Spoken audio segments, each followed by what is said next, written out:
kami sa phase 1. Ayan sila guys. Kami sa tapos dito yung school nila. Dora Explorer, saan ka pupunta?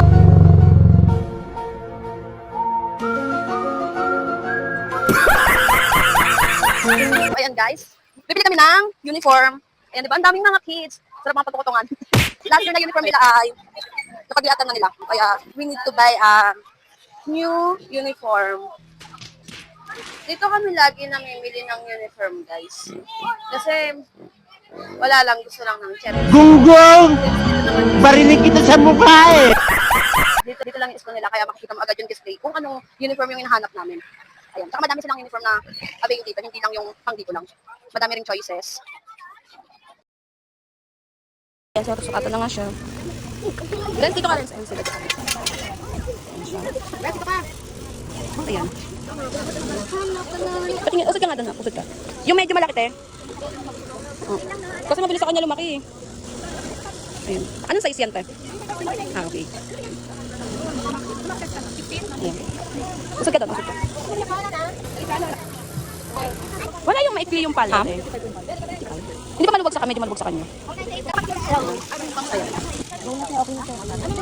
Sam, tingin dito Sam. Sam, tingin ka dito. Ma! Okay na to. Isang! Yung sa kanya yung dali niya bang uniform, hindi na kasya? Balik ko lang. Bert, nakasukat ka na sa'yo, Bert? Asan boy, tingin ka dito, boy. Boy!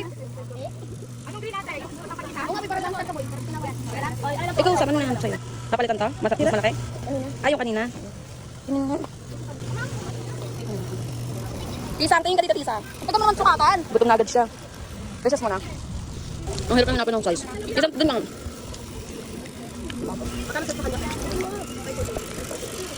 Boy, tingin ka dito, boy. Ala, sakto. Ang laki ng tiyan mo. Uy, ang laki daw ng tiyan mo. Hindi, wag nang bilan yan. Oh, no!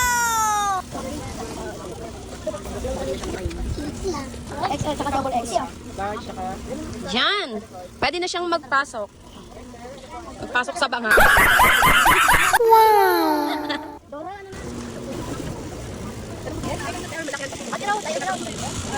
Marami sila dito ano, guys.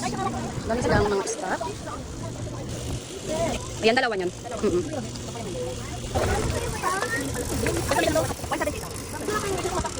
Ang pabilihan na mga chinelas. Ano lang siya? Tawid lang. Ito mga maganda dito mga sis kasi mga ano siya. Yung pwede siya pang ulan. Yan. Siya pang ulan. Ayan. Dito tayo sa mga bata. Ayan. Sabi mo.